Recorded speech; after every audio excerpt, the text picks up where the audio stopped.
Hey everyone, how's it going? It's Nate English, it's Monday, it's time for another English Endurance Monday Minute. And today's quick tip or topic for discussion is that I think that it's really key to always be learning throughout the process of training, and especially early in the season, in the middle of winter, when you're just getting going. There's a lot of opportunity for learning, and there's not a lot of downside to making adjustments and trying to see, what days work best for you, try to fiddle with how your warm-up program is and how you kind of implement your workouts. And the more you can learn early in the season, the more a lot of things can become more automatic and easier to implement later in the season when you're doing those really hard workouts, and you don't need to necessarily think about, how you should warm up, how you should fuel, how you should get ready for a hard workout or a race or an event that you're doing. So yeah, early in the season, as you're getting into your routine and you're getting your training in, pay attention to what works well for you, what routines are good for you as far as what days to do what kinds of workouts, how you want the week to flow for you in your training and your work and other matters that you have to attend to.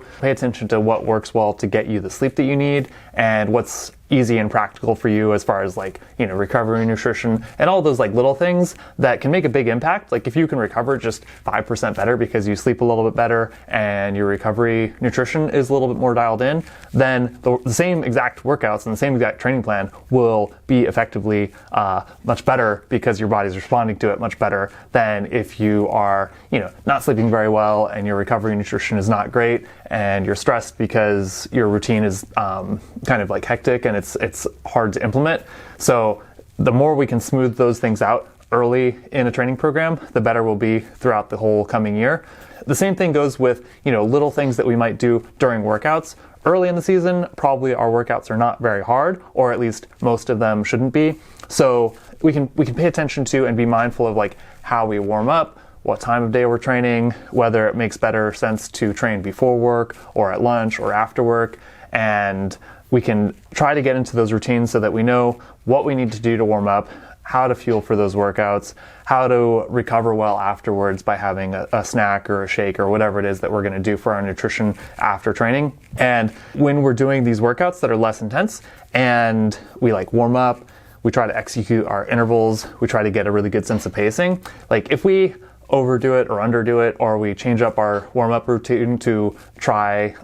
different things, there's not going to be a big downside to messing up a couple of tempo workouts where you just feel like you didn't totally get it right, or you feel like you didn't get your best efforts in, because it's not supposed to be really that hard most of the time during the winter. Likewise, you might experiment with whether or not you want to do your slightly more intense workouts earlier in the week or later in the week, and to see how that affects your training from week to week, and how your weekday workouts affect your weekend workouts, which for most of us are kind of where we get most of our volume and most of our quality training in. So just see how that plays out for you, and make sure that you're following sound principles of getting good training in, but getting enough recovery and trying to get the volume that you want to get in, and just be open to learning what works well for you, and try to create practices early in the season that you can just keep iterating throughout the whole year. And the more we can smooth that out early in the program, and the more we can learn, just how to get those workouts done, how to execute our warm-up and do the intervals that we're going to do or whatever it is that we're doing, the easier it'll be in April or May or June when we're doing really peak workouts, and we don't need to think about a lot of those things. And same thing, doing all those hard workouts in the middle of the season as we're getting ready for whatever racing we're going to do. If we're doing racing or events, you don't have to reinvent the wheel and reconsider your whole nutrition strategy or your recovery and warm-up strategy for race day. It's the same as any workout. We might just take a little bit more recovery going into it, but the same warm-up is going to work for a race as it would for a really hard workout. The same recovery nutrition is going to work during our really hard training before racing as it would, early in the season. We might just bump it up 10 or 20%, more calories or more carbohydrate because it is that much harder. But a lot of the things that we want to be doing in the middle of racing season, or in the middle of doing really hard workouts in the middle of the year, in the summer, let's say, we can learn a lot of the things that work well for us during the winter time when we have maybe a little more flexibility and our workouts aren't that hard. So if we, mess it up a little bit and we don't feel 100% confident that we did everything right, we can kind of learn from that and make it better in the future. But that's it. I mean, I feel like that seems maybe kind of obvious, especially having been doing it for a while, but I know from working with a lot of newer athletes or people that are newer to structured training, a lot of times just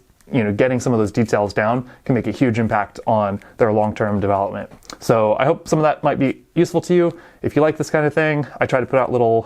brief blurbs on Mondays, and you can subscribe, you can like this video, you can definitely ask me in the comments or hit me up with an email if you have certain things you want me to cover. And that's it. I'll see you in the next one. Bye.